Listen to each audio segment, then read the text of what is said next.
এখানে দুটো বাক্য দেওয়া আছে, হি হ্যাজ টু গো দেয়ার,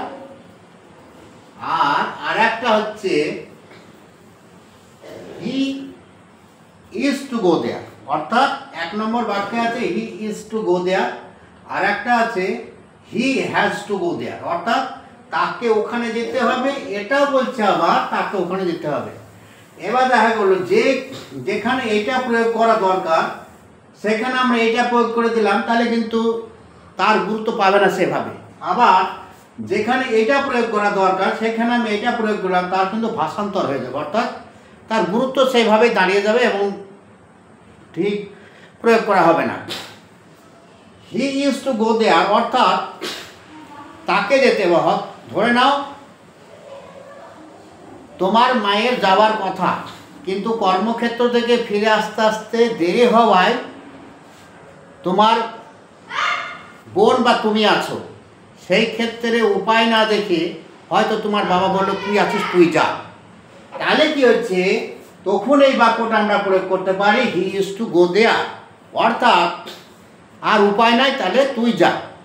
এইখানে হচ্ছে কি হি ইজ টু গো দেয়ার অর্থাৎ ওখানে তাকে ওখানে যেতে হবে, অর্থাৎ সে ওখানে যেতে বাধ্য। বাধ্য বলতে সবসময় বাধ্য প্রয়োগগুলো হয় না, তাহলে তাকে ওখানে যেতে হবে।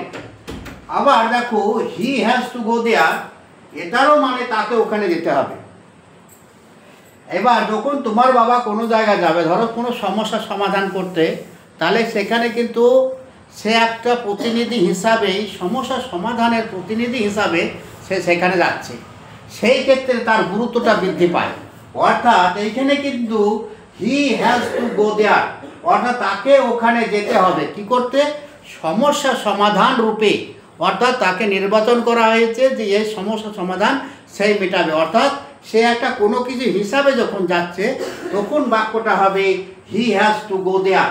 আর এই ক্ষেত্রে যদি তুমি কোনো দোকানে হাল খাতা করতে গেলে সেখানে দেখা গেল তোমাকে পাঠালো, এখানে কোনো সদস্য হিসাবে না, জাস্ট এমনি পাঠিয়ে দেওয়া হিসাবে পাঠালো, এখানে কোনো বিচার বিবেচনা কোনো ব্যাপার নেই। এখানে কি হচ্ছে হি ইজ টু গো দেয়ার অর্থাৎ তাকে ওখানে যেতে হবে, আর হি হ্যাজ টু গো দেয়ার মানে তাকে ওখানে যেতে হবে। অর্থাৎ এই কথার অর্থ হচ্ছে তাকে ওখানে বিচারক হিসাবে যেতে হবে, অর্থাৎ সমস্যা সমাধান রূপে বা কোনো কর্তা রূপে তাকে যেতে হবে। যখন কোনো ব্যক্তি কোনো কর্তা রূপে বা সমস্যা সমাধান রূপে যায় তখন সেই ক্ষেত্রে আমরা এটাকে বলতে পারি কি হি হ্যাজ টু গো দেয়ার। আর এটা হচ্ছে সিম্পল, সে আছে, সে ঘরে আছে, সে পাঠিয়ে দে।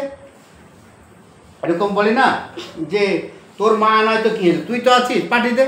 এই ক্ষেত্রে কি হয়, যেখানে গুরুত্বহীন, খুব একটা যে গুরুত্ব তা না, ঘরের মধ্যে যে আছে তাকে পাঠিয়ে দিলাম, সেই ক্ষেত্রে কি হলো he is to go there.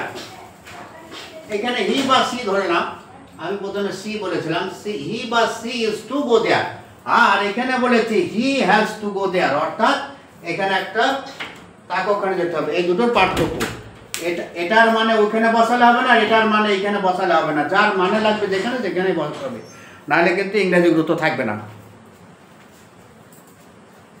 He has to go there.